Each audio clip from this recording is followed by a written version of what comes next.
What is that?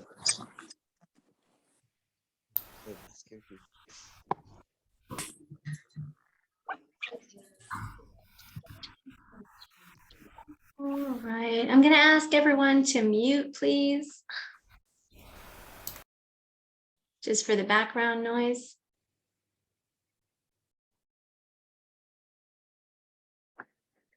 Okay, still letting everyone in.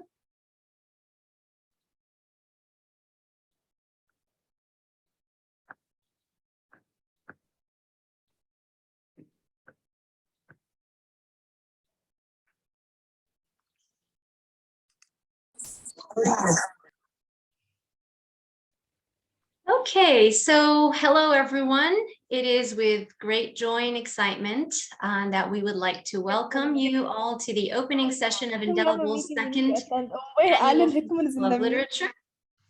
And after the great fun and success of our inaugural Festival of Literature last year, we decided to do this again and have another 3-week-long virtual party and invite writers, poets, playwrights, screenwriters, and other literary figures from around the world and meet via Zoom. So for those who attended last year and are back again this year, we'd like to thank you for joining us one more time. And for those who are with us for the first time, we want to wish you a happy and indelible experience. We want to give a special thanks to our festival sponsors for this year. The American University in Dubai, of course, University Gabriele D'Annunzio in Pescara, Italy, EBSCO Host Information Services, Montessori Academy, Australia, Pedagogy and Beyond, and the International Association for Jungian Studies, as well as Salmon Publishing. For those of you who do not know me, I am Roula-Maria, editor of Indelible, and my co-host for today is my colleague, Dr. Micah Robbins. Hi, Micah. I'd also like to take a moment, just a little bit, for some housekeeping. So firstly, please make sure to keep your mics muted during the talk in order to avoid any interfering background noise during the session. Also, please ask anything you like. Save your questions until the Q&A after the talk if you would like to use the microphone, but feel free to enter your questions into the chat box so that we can address them towards the end of the session. And finally, without further ado, I am extremely delighted and honored to welcome tonight's featured guest, award-winning Palestinian-American poet, essayist, and educator, the wandering poet, the Young People Poets Laureate, Naomi Shihab Nye. And I will hand it over to Micah. Hello, everybody. Welcome to the Indelible Festival. Such a pleasure to have you all here with us. Really looking forward to tonight's event and all of the events that are coming up over the next few weeks. So it's my privilege to introduce Naomi Shihab Nye. She's an American songwriter, poet, novelist, and editor. She was born to a Palestinian father and American mother, and spent her childhood between Jerusalem and San Antonio, Texas, where she is right now, joining us from that part of the world. And she began composing poetry at a very young age, at only 6 years old, I understand. She has published or contributed to over 30 volumes of poetry, and she's published works of young adult fiction, picture books, and novels as well. Really, she's a leading poet in the American Southwest and an active voice for Arab Americans in the literary community and also beyond that. I'll kind of go over a few of her publications here, but not all of them. Her books include On the Edge of the Sky from 1981, Hugging the Jukebox, 1982, which won the Vorkman Poetry Prize, Yellow Glove in 1986, Red Suitcase in 1994, the children's book City Secrets, also in 1994, the collection of essays Never in a Hurry in 1996, the young adult novel Habibi in 1997, the collection of poem Fuel in 1998, 19 Varieties of Gazelle, Poems of the Middle East in 2002, which was a finalist for the National Book Award, You and Yours in 2005, which won the Isabella Gardner Poetry Award, Transfer in 2011, Voices in the Air in 2018, and The Tiny Journalist in 2019, among others. She is also the author of multiple collections of poems for young people, including Come With Me, Poems for a Journey in 2000, and Amaze Me, Poems for Girls in 2005. She's the recipient of numerous honors and awards for her achievement as a writer, including the Ivan Sandroff Award for Lifetime Achievement from the National Book Critics Circle, the Levin Award, the Patterson Poetry Prize, the Cara T. Randall Prize, the Lee Bennett Hopkins Poetry Award, the Robert Creeley Prize, the NSK Neustadt Award for Children's Literature, the Mayhill Arbuthnot Honor Lecture Award from the American Library Association, the Lon Tinkle Award for Lifetime Achievement from the Texas Institute of Letters, and numerous pushcart prizes. She served as a chancellor for the Academy of American Poets and is currently the Poetry Foundation's Young People's Poet Laureate. So really, I can't think of a better way to begin this festival than welcoming Naomi to join us this evening or this morning, depending on where you are in the world, to kick us off. Naomi, a very warm welcome. Thank you.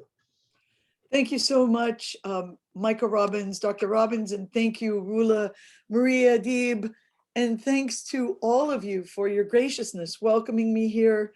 Roula and Micah and I had a chance to talk for about 15 minutes before we started today, and it made me think about how indelible language connection is, because they already feel like two of my old dear friends, and I wish they were sitting here in my little house in Texas, preparing to have a meal later together, because that's what literature does in our lives. I recognize in the list of participants this evening, I'm going to talk about evening for where you are in Dubai, many names of friends and many people I have never met. But one thing we can be sure of, especially in complicated, hard, tragic times in the world where we're all grieving and suffering and wishing for more congeniality amongst all humans together, that we have so many friends we haven't met yet. And you're out there. I hear you, I feel you, and I thank you all for welcoming me here. When Roula invited me to come and be part of this, I was excited, first of all, because I've been to the American University of Dubai in the past, and I really loved my time there and the campus. And I've long been a friend of the UAE. My husband and I first traveled to the UAE in 1983, and it was a very different place then. I recall many poetry readings in people's homes. The buildings were shorter, the traffic was less, but everybody was so gracious, and we had so many indelible experiences that I always felt as if the UAE was another home on earth. And I have loved visiting there, working in schools many times over the years. So thank you for inviting me to be with you through our magical power of Zoom. I also wish to dedicate this reading to someone I admired very much for decades in my own life, and whom I actually ran into in downtown Dubai the last time I was there. The great sculptor, artist, and poet Mona Saudi from Lebanon. We were friends from our young days. I think we first met in either Palestine or Jordan, and we shared many wonderful hours together over the years. I was an admirer and a fan of Mona's work, and am extremely sad about her recent death. If you aren't familiar with her work, which had a retrospective in Sharjah only those few years ago, I hope you will look her up and be nourished by the beauty she created through at least 3 mediums, and probably more, during her passionate life as a brave and gorgeous artist. Mona Saudi. I'll put her name in the chat in case anyone does not know of her work. My own father used to say she was one of his heroes too. And we all know it's a great treasure to share a hero with one of your parents. and loved their work for many years. We were hoping to have 3 young poets read with me this evening, but due to everyone's schedules, it didn't work out. The crazy lives we've all been living during the past few years. But I would like to open our session with 3 poems that have meant a lot to me just recently, if you would oblige. So the first one is by a San Antonio poet who was a strong peace activist all throughout his life. He was a counselor, a social worker. His name was Thomas Ralph Keene, with an E on the end. And if you like this poem, you could look him up. There's a beautiful website where many of his poems are collected. He also, unfortunately, recently left the planet Earth from a body, but I feel his spirit very necessary in this time of war. Whenever there was a public protest on behalf of peace and justice anywhere in the world, Tom Keene was there. His poem is called "To Be One with All." What could that be? To see the baby in her mother's arms and say to ourselves, that is me. To look into the faces at the old folks' home and tell ourselves, that is me. To read names on cemetery markers and find ourselves feeling, that is me. Something within me feels it is taking wing. Thomas Ralph Keene. And then from the great poet W.S. Merwin, who was known worldwide, not only for his own poems, which he wrote over more than 70 years of active participation in the world literary community, but he was also a very devoted translator and often a secondary translator on many literary projects.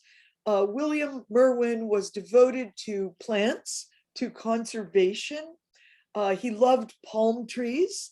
I don't know if he ever visited the UAE, but I'm sure he would have liked the palms he met there. And he lived on the island of Maui for many, many years. And I recommend looking up Merwin Conservancy if you would like to see more about his work and what he created on the island of Maui, which who knows, maybe one of you might go and stay in his house someday. There is a brand new residency program that is just opening up right now. But here's a poem he wrote called Once Later. His poems were very interesting in their contemplation of time, that indelible, mysterious force which we all interact with on a daily basis. Some of us have pleasant relationships with time. Some of us are always grappling with time, but it's certainly something that all human beings have to think about. And I think William Merwin wrote about time more than most poets. He was profoundly aware of the overlapping realms of visible and invisible reality, always throughout his life. So here is his poem, Once Later. And it was a poem he wrote when he was in his 90s. It is not until later that you have to be young. It is one of the things you meant to do later. But by then, there is someone else living there with the shades rolled down. How could you have been young there at that time with all that was expected? Then what happened to the expectations? There is no sign of them there. A shadow passes across the window shade. What do they know in there, whoever they are?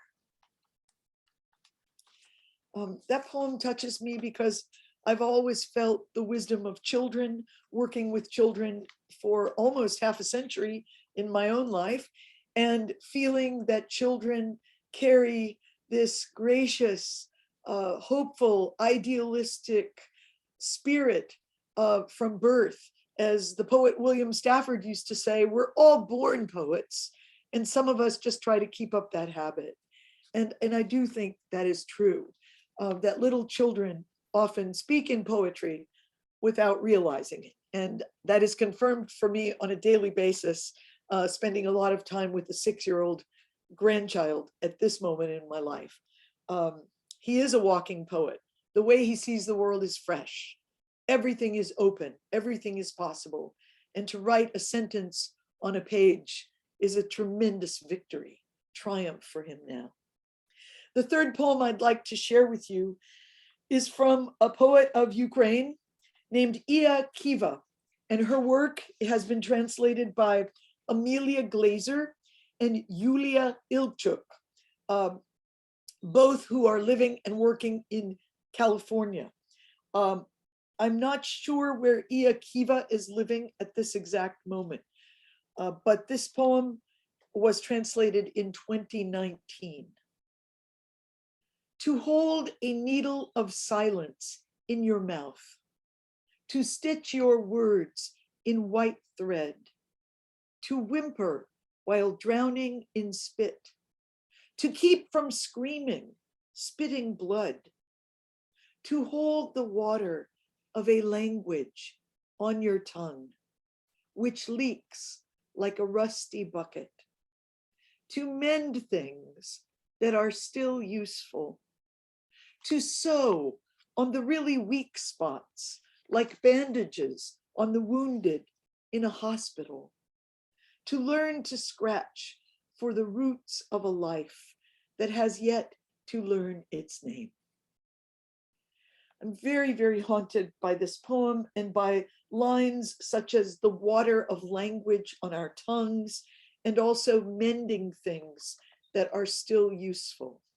It seems to me that poetry is the exact opposite of war. War which can destroy in a wholesale manner whole neighborhoods, hospitals, schools, lives, families, and poetry which tries its best to acknowledge how precious our lives are, how the little tiny details are really what we have, the treasure that we have, how our own glory is based in the simplest intangible things like memory, indelible memory, which often lives with us longer than we could ever dream it might. Poetry tries to build and connect, and war does, unfortunately, the exact opposite. So if anyone asks you, is poetry useful? Do we need it these days? Look at all the horrible things going on. I would be one of the many who would say we need it more than ever.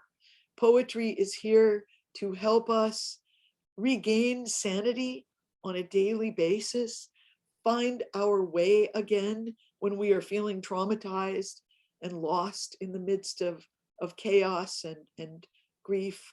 And remember who we were born to be. People who speak what we know, people who try to know things. Words on pages remain indelibly welcoming. I turn to them every night before sleeping, but I also turn to them all day long, from the morning till the evening, because otherwise, who would we be? How could we go on? So thank you for listening to those poems. I have always had a practice, I'm sure many of you do too, if you took the time to sign on to this broadcast, of collecting and gathering poems that I love. In the old days, often they were just handwritten, or you would have to go find a copy machine to copy a poem from a book that you loved. These days, of course, with computer power, we could just print up a poem and suddenly have it before us on the table. But I think it's very helpful to keep little boxes, shoe boxes, baskets of poems that serve you and help you. or even intrigue you all around you all day long, because you will need them and you'll be able to turn to them again if you do that. So I'll read a few poems of mine. And as Micah kindly said, I did start writing when I was 6, and I was no prodigy of any kind. I don't think I was that talented or smart. I just figured out very early on that when I heard language from a poem, things felt better. That wasn't hard to know. When my mother read a poem out loud, when a librarian read some poems to the children seated around her in a circle every Saturday afternoon, that's where I spent my Saturday afternoons as a child, I felt better. Whatever the poem was about, even if it was about something I didn't know much about or care much about, just to hear the language of the poem was like a calming down, a focusing, a gift of metaphor, of phrase put together. I did not learn Arabic as a child, and I wish I had. That is my deepest regret about my love for language as a child. And when I talked to my father about that later, he said, but who would I have talked to? No one in our house spoke Arabic. I had to speak English because your mother only spoke English. And I said, but you could have taught us. And you had friends who spoke Arabic. And he said, yes, but I didn't see them that much. Mostly I had friends who spoke other languages because we lived in a very immigrant rich neighborhood in Old St. Louis, where my parents first lived together. So my father was very sad later also, because I wished I had been a bilingual person as a child. And any of you who are in any languages whatsoever, Arabic, English, Spanish, French, English, Russian, any language that you speak, consider that a great ticket to life, a double ticket to life. I went on to study 3 other languages, but I did not have the capacity really to become fluent in them by the time I studied them. So that is a deep regret of my language loving early life. But when I started writing poems in English in the margins of my school papers at age 6, I felt more peaceful inside. When I would see lines on the paper describing something that I had witnessed or felt, I just felt better. I mean, that's what turned me into a writer, that simple sense of satisfaction. You put something on a paper, it will still be there when you go back to it later. And also the sense, which I began gleaning very quickly, that other people might read what you wrote and say, as even kids would say in those days, oh yeah, I know what you mean. And for me, that was a huge window opening. Someone knew what I meant. It was a humble realization of exchange in the world. So that's what turned me into a writer. I never attended a writing program, although I went to hear every poet I ever could read their own work, and I read poetry obsessively since those early days. But I wasn't an academic student of poetry as much as a simple practitioner of it. So here are a few poems. What changes? My father's hopes travel with me years after he died. Someday we will learn how to live. All of us surviving without violence never stop dreaming how to cure it. What changes? Crossing a small street in Doha Souk, nut shops shuttered. A handkerchief lies crumpled in the street, checkered, maroon and white, like one my father had from Jordan, perfectly placed in his pocket, under his smile, for years. He would have given it to anyone. How do we continue all these days? I think we're often very moved after our parents die or move to another sphere of being, to see little things in the world that remind us of them and them alone. And that continues to happen, no matter how long they've been gone. And this is about something that happened before he died. It's called My Father on Dialysis wrote a book about Palestine called Does the Land Remember Me? He wrote it in longhand on scraps of paper as his blood filtered through the big machine. He was not afraid to watch it circulate. Nurses and aides asked him, "What are you doing?" He said, "Planting a garden of almonds and figs, dipping sprigs of mint into glasses of steaming tea, breathing the damp stones of my old city, pressing my mind into the soul of an olive tree." I'm happy to say my father did complete his book. It was published by the University of Syracuse Press before he died, and he was able to attend 3 of his own book signings, and they were all sellouts. And he was so proud because none of them were even in the city where he lived yet. That made him extremely proud that many people came to get his book. And the book is still out there in the world. Does the Land Remember Me? A Memoir of Palestine by Aziz Shihab. And this is a poem I wrote originally thinking of refugees coming out of Syria.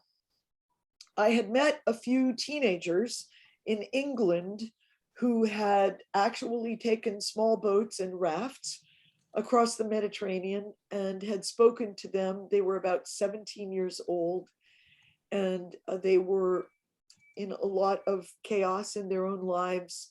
They were longing to be reconnected with their own parents. And in a few cases, they weren't even sure where their parents were. And that was very, very hard to grasp, that you could be 17 years old in a country you had never lived in before, wondering where your parents were and trying to find them. But of course, that is a circumstance that so many people who have had to flee their countries have lived through their lives. And I was also thinking of my father, who was at one time what would be called a refugee in his own life, but he always knew where his parents were. They were still in Palestine. He was the only one of his family who had left during that generation. But now it's for, unfortunately, many more people besides.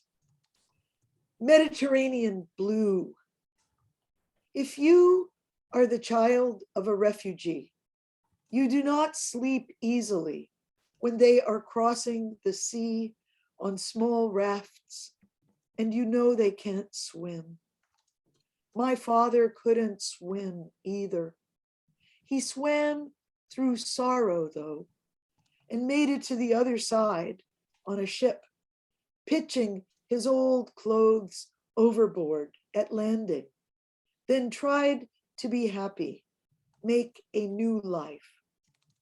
But something inside him was always paddling home, clinging to anything that floated, a story, a food, or face. They are the bravest people on earth right now. Don't dare look down on them. Each mind, a universe swirling as many details as yours, as much love for a humble place.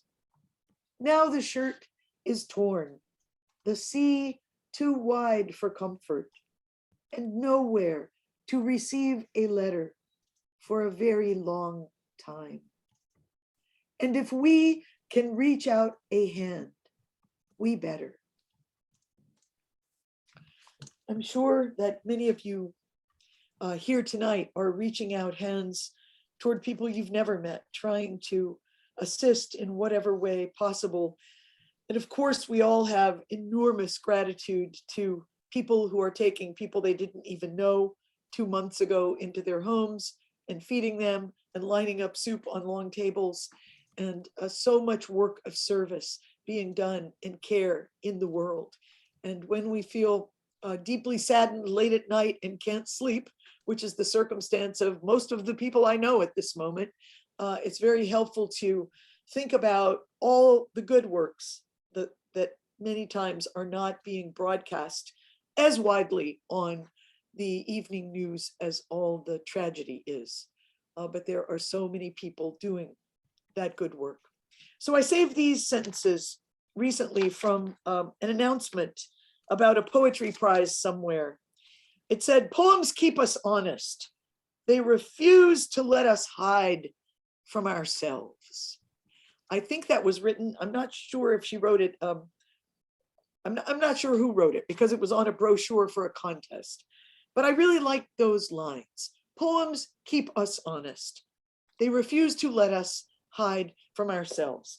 And that's one reason I think that writing in notebooks or keeping in touch with poems on a daily, regular basis, even just for a few minutes, 7 minutes, 10 minutes, can be very, very helpful to your overall sanity, because we need this honest place in every day. And as kids have often told me, many times your friends won't walk up to you in the school hallway and say, "Tell me what is most on your heart." But when you go to your notebook, you could write that down, what is most on your heart. And that is such a profound realization with poetry, that it is always there, wanting to help us, not something we just learn and master and go forward in our lives, but something we're always experimenting with, practicing, trying out, a continual process of putting bits and pieces together. And what is life if not so many bits and pieces? A year ago, I was asked to contribute a poem to a book, a project about the vaccine for COVID. I was called by two of my friends, David Hassler and Tyler Meyer, two poets who run two great American poetry centers, the Wick Poetry Center at Kent State University in Kent, Ohio, and the Arizona Poetry Center at Tucson. And these two kind men said, "We have an idea. We want to make a site to celebrate the coming of the vaccine into our midst." This was right when people were first starting to get the vaccine. So they said, "We want you to write the model poem." Me? Why me? They said, "Because we want you to do it really fast, and also you need to help us, and let's do it." So right there while we were on the phone, I started writing this poem. And there is a website now, you can look it up. It's called dearvaccine.com. And also, miraculously, there's already a book. This is the fastest book I have ever seen come into production. And my old friend, we share one of our names, Dr. Shihab Nye from Dubai, is in our book. And he was one of our early excited participants in the project. And I'm so grateful for Dr. Shihab for getting the word out in Dubai and other places. So if you go to dearvaccine.com, there you go. Micah is helping us with everything today. Thank you. You'll find a place where you could add your own thoughts about the vaccine. And if you are a person who doesn't believe in vaccines, well, you might find some interesting perspectives there that you might just want to think about. And I think some people did posit poems there that were rejecting the notion of a vaccine. So there are all kinds of voices from all over the world. More than 2,500 people entered the site. And if any of you who are in the book are on this web today or together, please tell us. I think there might be a couple of people. Anyway, I'll read the poem that I wrote initially that very day when they asked me, that was used in the book. Dear vaccine, save us, dear vaccine. Take us seriously. We had plans. We were going places. Children in kindergarten. So many voices in chorus.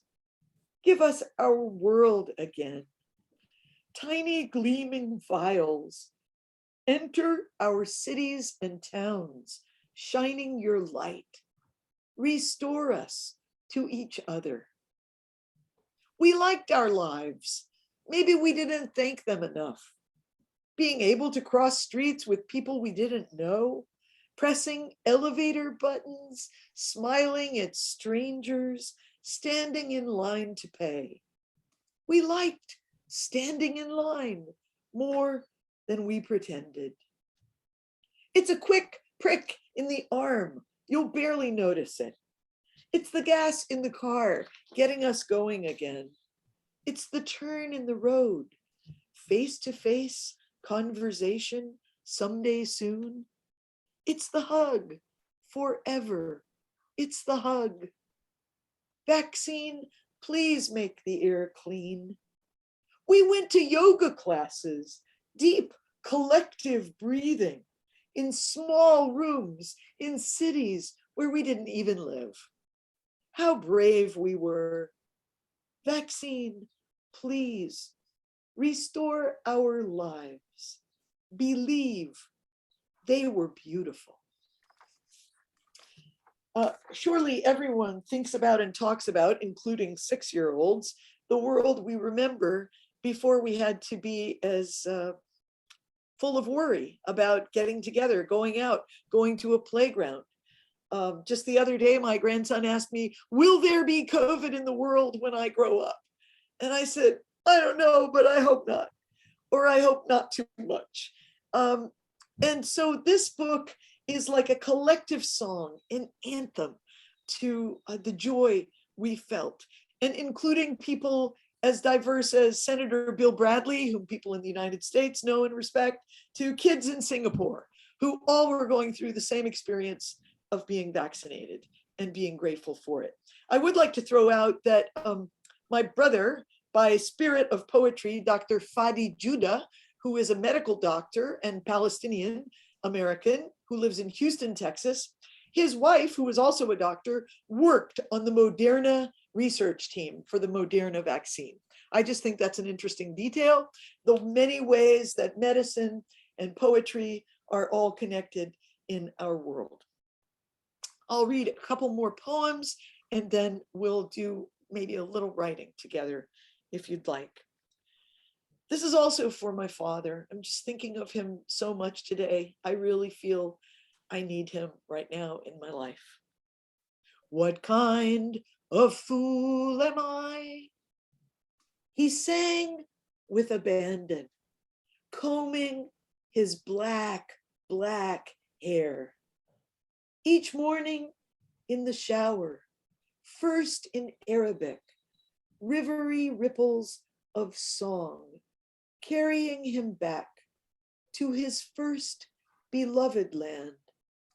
Then in English, where his repertoire was short. No kind at all, we'd shout, throwing ourselves into the brisk arc of his cologne for a morning kiss. But he gave us freedom to be fools if we needed to, which we certainly would later, which we all do now and then. Perhaps a father's greatest gift, that blessing. Sometimes people ask me, do you think it's okay to write about like a lot of the same subjects for your whole life? Yes, I do. Obviously I do, because I've been writing about human beings and my father, my mother, all my life.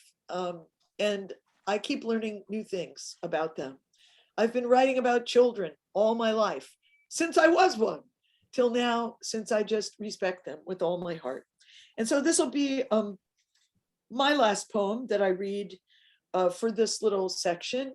But since I'm dedicating this to Mona Saudi, and since when I ran into her in Dubai, and I kept thinking, who runs into people in Dubai? This is a big, big city. I feel so lucky just to have crossed her path. We sat and we had tea together, of course, and we talked and talked and talked. And so I'll read this older poem of mine, Red Brocade. The Arabs used to say, when a stranger appears at your door, feed him for 3 days before asking who he is, where he's come from, where he's headed. That way, he'll have strength enough to answer. Or by then, you'll be such good friends, you don't care. Let's go back to that.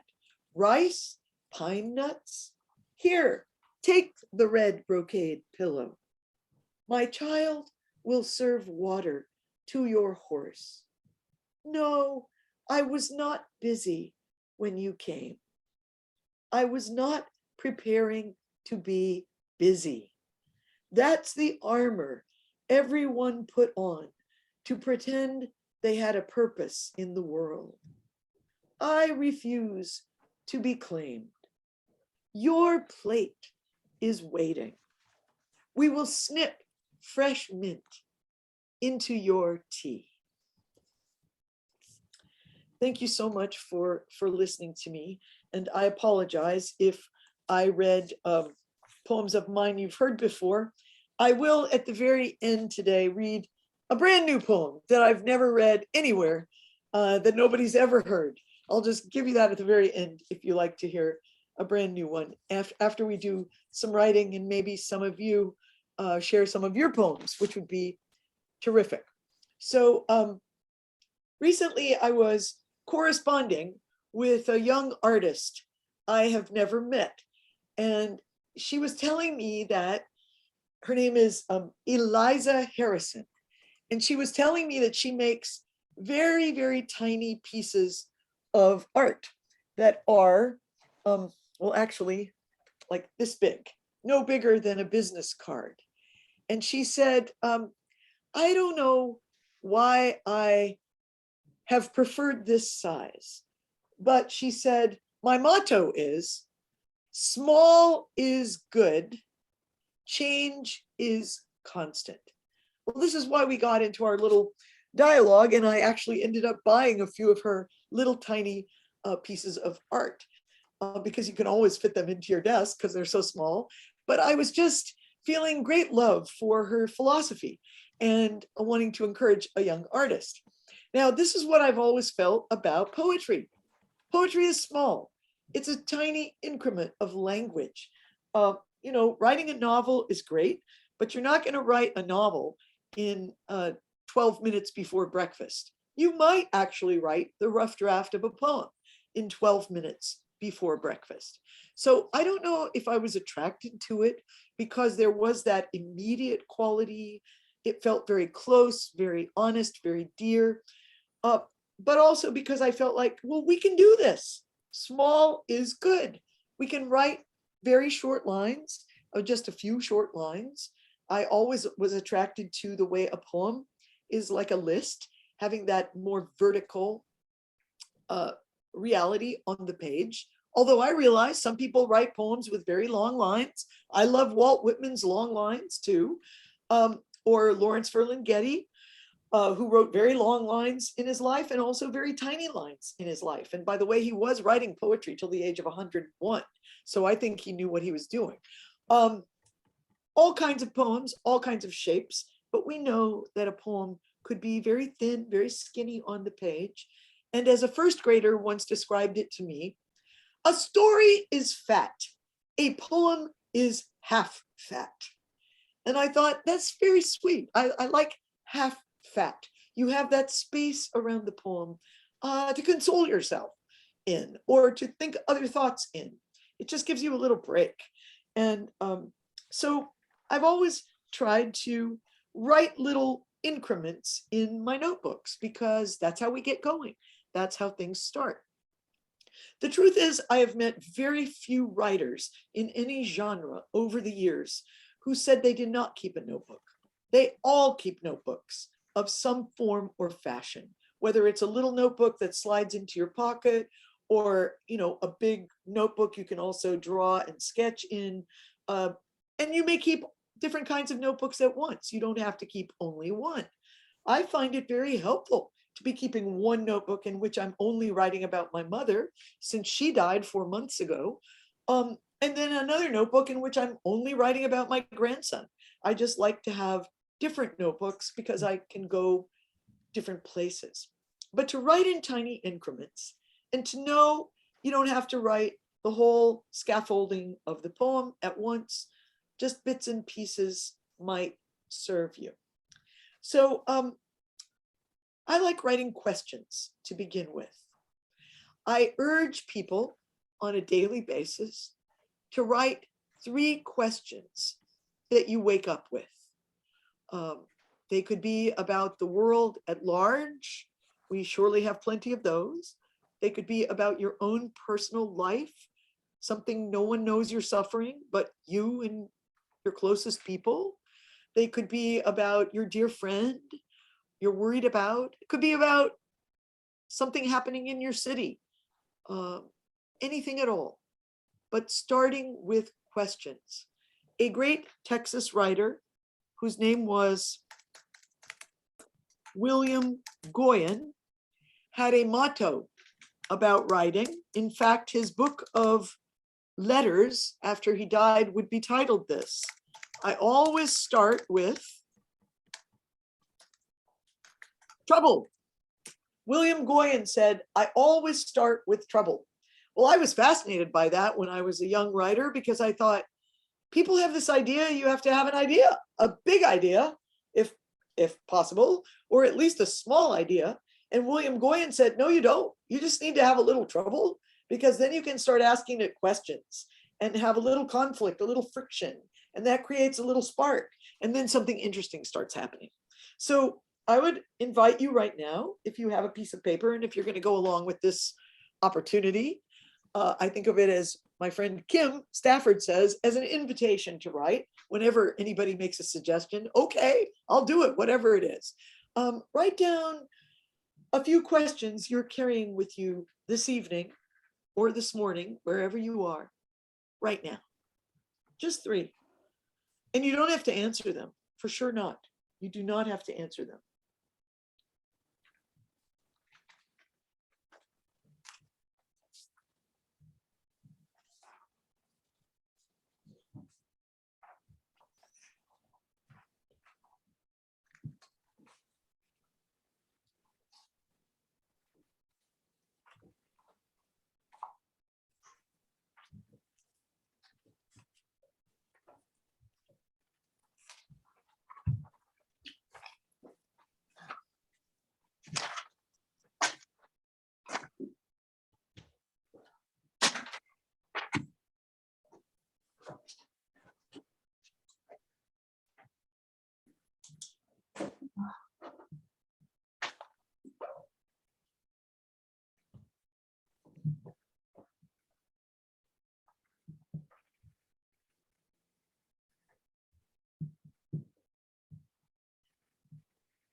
I found a poem by the great Mary Oliver of the United States called Gratitude.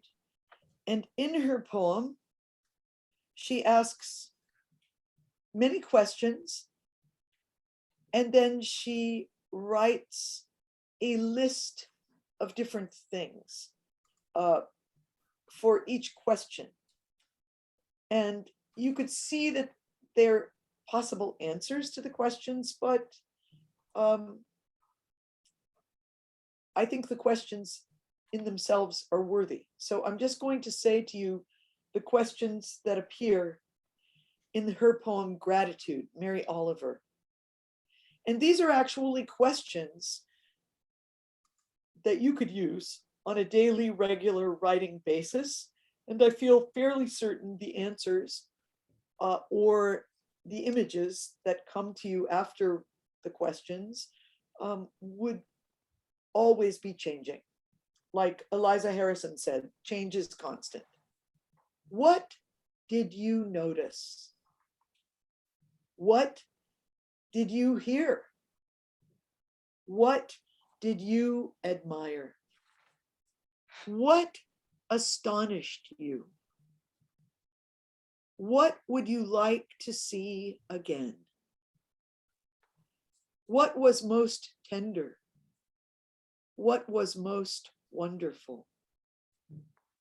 What did you think was happening? If you wish to look that poem up later, I may refer to it in a minute with a couple of her stanzas that she uses. But I'm very touched by a question like, what would you like to see again? Or what did you think was happening? As we all know, many perspectives. What did you admire? Important questions to ask ourselves when we look back on any period of time or life.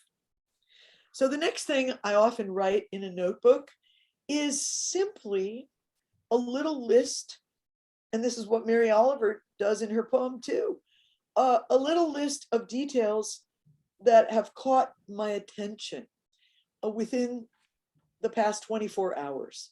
Usually I don't even need to go any farther back than that. Just the last 24 hours, something you noticed. Yesterday I stepped out our front door. We have a huge blooming tree in the front yard that is called a mountain laurel tree in Texas. And it is covered with bunches of purple flowers that look like grapes. And they're darker than wisteria, if you know what wisteria is. But the fragrance of these flowers is so intoxicating. You can smell it probably for a block away. And when you open the front door in the morning, it's like you're just, this wave of fragrance comes in. But yesterday when I opened the door to look out, that tree was also covered with the orange monarch butterflies. We are on a migration path of monarch butterflies, and they go to Mexico and they come back, and they're always passing through our city one direction or another. But there was a whole halo of orange butterflies on a purple tree. And this seemed to me like some kind of hopeful signal as an image. And I wrote it down, but it was a dramatic image. It doesn't have to be a dramatic image that you write down. It could be something as small as finding a wrapper that someone dropped and you know the person who dropped it and it reminds you of that time together, or just some little tiny wisp of something. So make a quick list of 3 to 6 little details of any sensory kind that have caught your attention within the past 24 hours.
And just take another minute for that.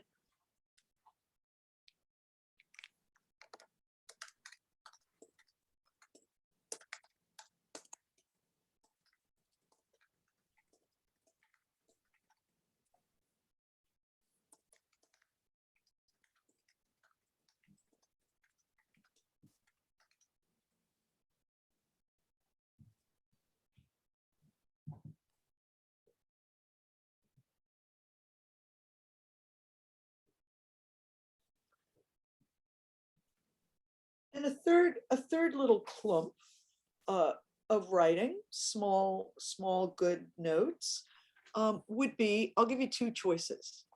One would be some quotes, some overheard quotes that you've heard someone say in the last day or two.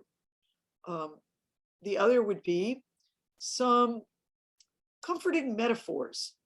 Well, they don't have to be comforting. They could just be descriptive, which in itself is often comforting, because then we're able to get a wider perspective on something.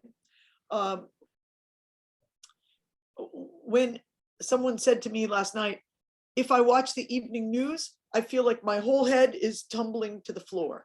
Everything I've ever worked for in my life, everything I've ever believed, everything good that we teach our kids, it's tumbling to the floor. There's a metaphor for you. Or a simile anyway, if I look at the news, this is what I feel like. I think it's often helpful. This is why the brain does it automatically, to make comparisons for what we experience, because then we have a realm of imagery to draw upon.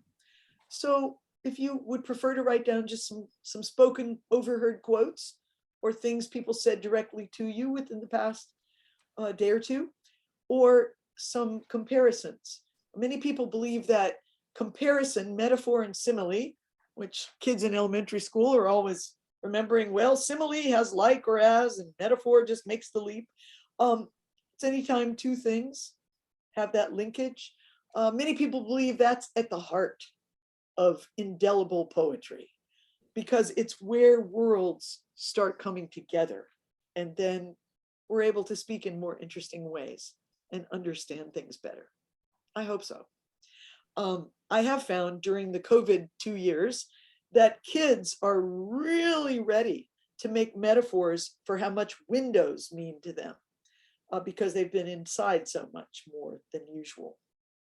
So writing about windows has become a big new passion amongst a lot of young writers. So just one of those two things, spoken words or comparisons, just for 2 minutes.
Okay, now here's the most fun part.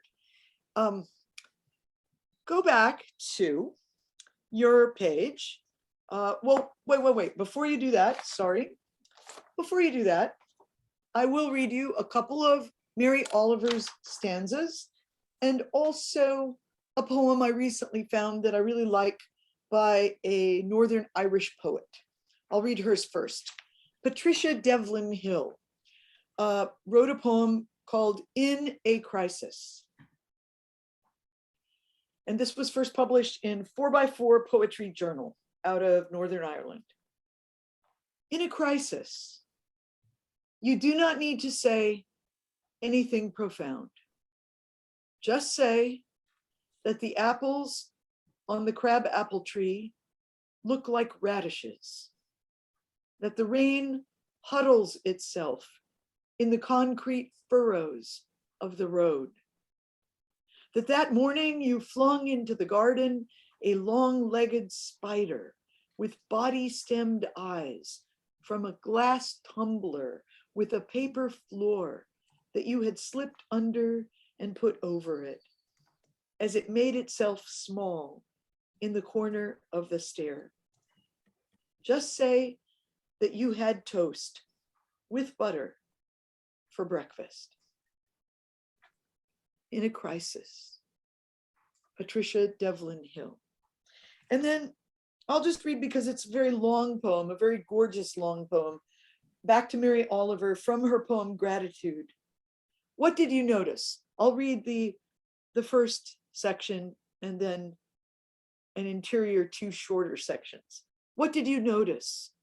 The dew snail, the low flying sparrow, the bat on the wind in the dark, big chested geese in the V of sleekest performance, the soft toad, patient in the hot sand, the sweet hungry ants, the uproar of mice in the empty house, the tin music of the cricket's body, the blouse of the goldenrod.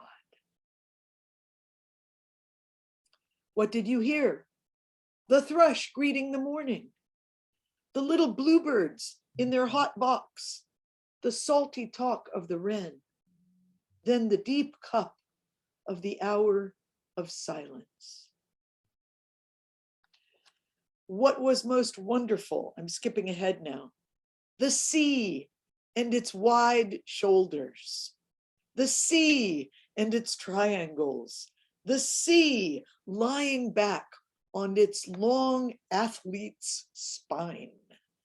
I'm reading that specially for those of you in the UAE with all of your beautiful coastlines, beaches, waters. You have the sea and its wide shoulders around you on all sides. So there, she's not really answering the question with a single answer, but she's offering images that could be part of a multitude of answers to the question.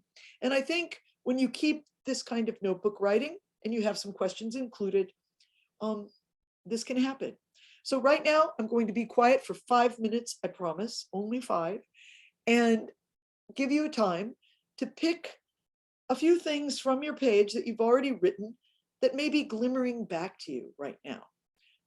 This is a practice that I have simply found to work, whether you're working with yourself or with kids or with teachers who are reluctant to write themselves.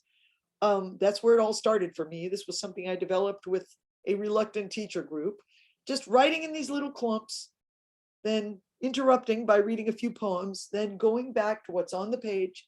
Find a few of your own lines or notes that gleam for you. If you want to highlight them with a yellow highlighter, if you have one sitting there, feel free, but you don't have to. You might just draw a little line next to them so you can pick them out. And then play with them 5 minutes and see if you could put a few of them together into a little tiny poem. It doesn't have to be any longer than a haiku 3-line poem or a 4-line, 5-line poem.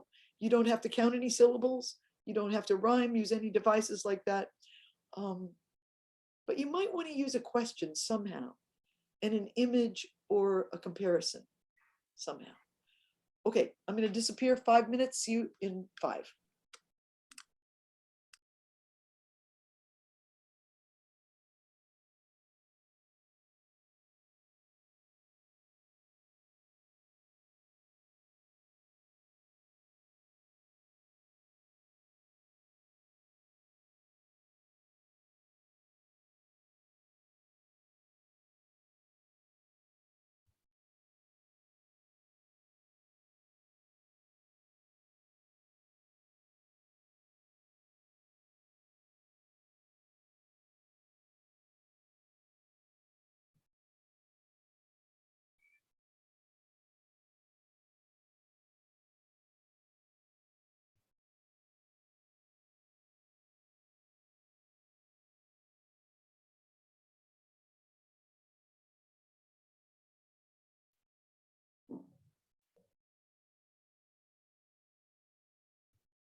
About one more minute.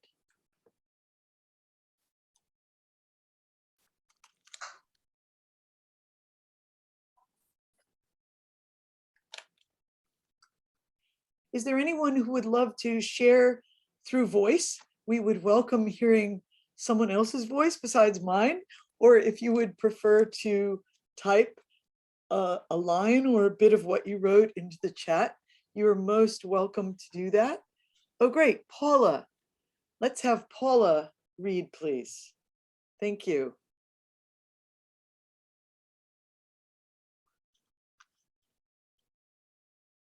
Are you able to unmute yourself, or Micah and Roula? Do we have to help? Okay. And I said, I'm probably the only person here who doesn't write poetry, because I don't write poetry.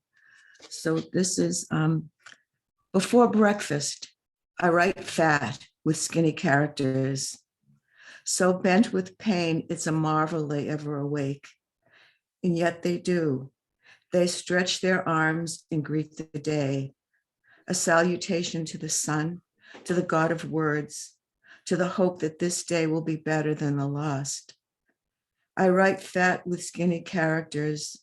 I bear their pain, cry their tears, and go out to greet the day. Oh, Paula, that's gorgeous. I really don't think you can make the comment that you don't write poetry after sharing that. And writing fat with skinny characters is so elegant. That's just beautiful. I like how you ran with that fat, half fat idea too. And you know, the title of this session, We Are Living in a Poem. What I was, yeah, look, you're getting fan mail. You better read the chat bar. What I was hoping to indicate in the title of this, We're Living in a Poem, is that these elements of poetry are they're around us all the time, whether we're writing our poems or just living them, when we speak, when we write other things, when we think. I really do believe that poetry is the medium that contains us, carries us through our days in our minds. And I think that's beautiful what you wrote. It's so gracious. Yes, many people agree with me. Wow, you're rocking it. Look at this fan mail. That's Thank beautiful. you. And thank you, Paula, for being first I'll to go read. back. Thank you so very much. Glenda has also volunteered to read. Thank you. Not waiting any longer for someone to do it for me, I take the phone for emergencies like falling, my shovel and rake, and tackle the space that used to be the garden. A pile of rocks, bricks, and dirt dug out from under the new deck must be moved to unbury the old cement that before my time was the floor of a shed, and before the dirt was optimistically called the patio.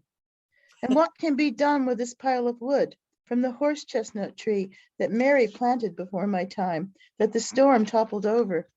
And here the bucket that always overflows under the downpipe from the roof, even when it's not raining. The bottom of a cat cage I have left out for the frog I used to see leaping from the woodpile. The task seems huge, but a little bee landing on a new dandelion gives me hope. That's it. Oh, wow, Glenda, that's incredible. You wrote that much? I mean, didn't you only have 5 minutes? I wrote like 5 lines, 4 lines. That's incredible. You inspired me. Well, I am so I have thrilled. my notes in my book.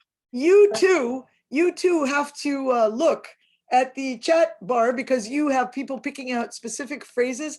I love the way you got into that piece, Glenda. Not waiting for anyone else to do it for me. I mean, just that was like such a launch into your piece. It opened the door to the rest of the piece. It was just a terrific way to start out. It came from my question. Well, I always have this arthritis. Yeah, well, you just did it. That's beautiful. It makes me want to go out and work right now. And I love all the things you find, and that idea of the layers of the cement, what used to be the patio. Terrific. Wonderful. Very rich. Yes. Joan has said the perfect word, cascade of images. That's beautiful. Thank you so much. Who else would like to read? Let me scroll back. Let's see, anyone else volunteered here? Or you could just, yes, that was just it, cascade. Let's see, Bert, I saw you on there. Has Bert gone away or is he still with us?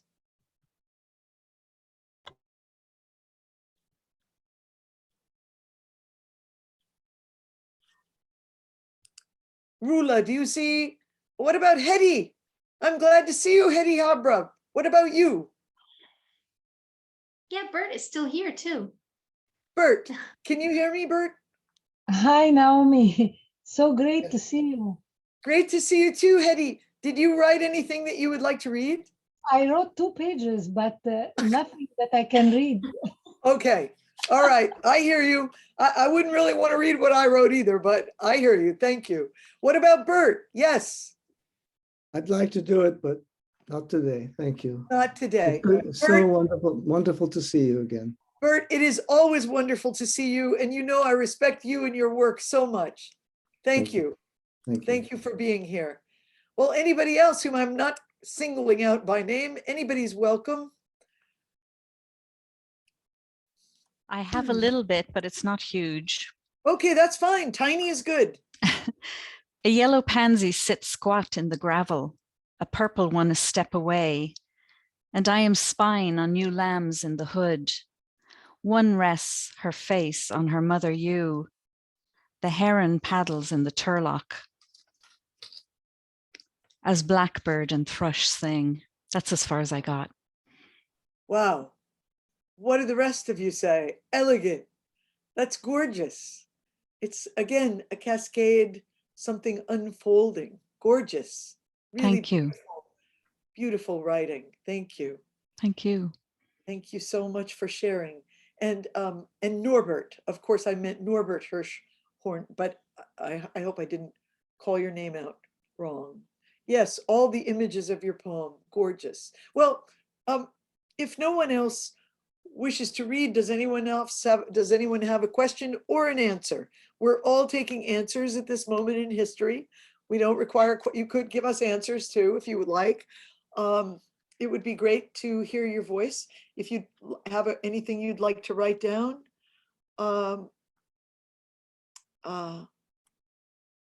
Thank you, Norbert. Yes.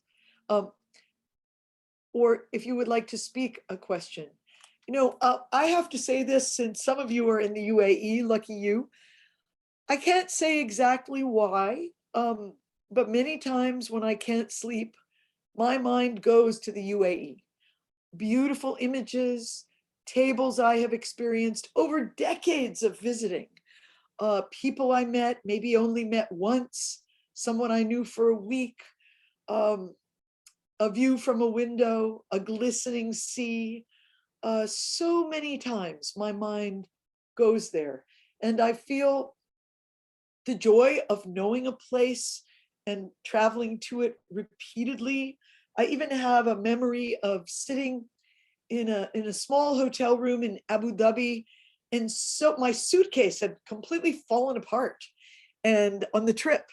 And I got some thread and a big needle, and just sitting as the sun went down, looking out at the sunset and sewing my suitcase back together. And it was very hard because it was a hard fabric to poke through. And I don't think I had a thimble, but I'll never forget that feeling of sewing for more than an hour, staring at the sky from Abu Dhabi. And I just feel as if part of my soul has always been traveling there. So it means so much to be invited by Rula to speak for this indelible festival. Yes, a question from Waid. Yes. Would you like to speak it, Waid? Yes, hello. I really enjoyed this talk. It was really interesting to hear you. And I have a question. What is an advice you can give for young writers who are struggling? Thank you for the question. My advice would be to read as much, if you like poetry, if you love poetry, read as much poetry as you can, and try to get into a little practice of, like what I suggested today, of writing things down for yourself on a regular basis. Try to find a way to share your work. whether it's with 5 friends, 3 friends, a journal. I know you have literary journals there in the UAE or wherever you are. There are journals. Now that we have the internet, there are many journals you can send work to online. You don't even have to go to the post office. And also find that way to share your work and not be shy. And that would be it, reading as widely as you can, finding voices that you love, that speak to you, and then following up on those voices, reading more of someone's work. If you love one poem they've written, try to find some other poems they've written. Try to be in touch sometimes. But writing regularly, finding a way to share your work.